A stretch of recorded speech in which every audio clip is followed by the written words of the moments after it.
গত কিছুদিন আগে ফেসবুকের একটা অনলাইন পেজ থেকে আমি আমার বউকে একটা অর্নামেন্টের সেট গিফট করছিলাম। মানে হচ্ছে কি আপনার গলার হার আর হচ্ছে কানের দুল। তো 700 বা 750 টাকা পড়ছিল।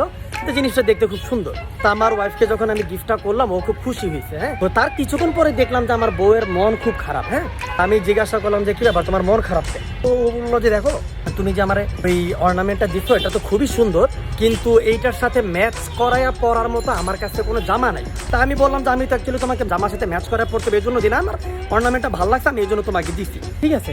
তো ও বললো যে না, এখন এটার সাথে তো ম্যাচ করে জামা না পড়তে পারলে তো আমার হবে না। তো ঠিক আছে, ওইটার সাথে ম্যাচ করা পরার জন্য আমি একটা জামা কিনে দিয়েছি। জামাটা নিচে প্রায় আপনার 3500 টাকা।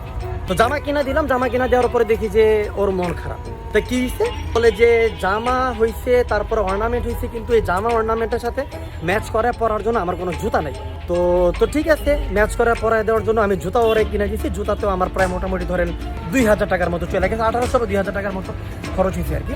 তো এরপরও দেখি যে মন খারাপ। কি হয়েছে বলে যে জামা জুতা হ্যাঁ অর্নামেন্ট সবই হয়েছে, কিন্তু এগুলোর সাথে ম্যাচ করায়া ক্যারি করার মতো ওর কাছে নাকি কোনো ব্যাগ নেই। তো ওই ব্যাগ কিনতে যায়া আমার প্রায় আরো আপনার 2200 থেকে 2500 টাকা গেছে। তো দেখেন ভাই, 700 বা 750 টাকার একটা গিফট আমি নর্মালি ওরে গিফট করছি, আমার বউ আমি গিফট করছি। এখন ওইটার প্যাচে পয়রা আলটিমেটলি আমার প্রায় 10,000 টাকা খইসা গেছে। তো এইটাই শেষ না, তো গতকালকে দেখতেছি ওর আবার মন খারাপ। প্রথমে ভয় জিজ্ঞাসা করে নেই, আবার কত না কত খইসা যায়। তো ওরে জিজ্ঞাসা করলাম যে কি ব্যাপার, তোমার মন খারাপ কেন? তো আমার যেটা বললো সেটা হচ্ছে ওর কাছে নাকি এখন পরার মতো কোনো অর্নামেন্ট নাই। এখন আপনারা আমারে বলেন, আমার কি ওরা নতুন করে অর্নামেন্ট গিফট দেওয়া উচিত হবে, নাকি আমি ইগনোর করে যাবো? Women.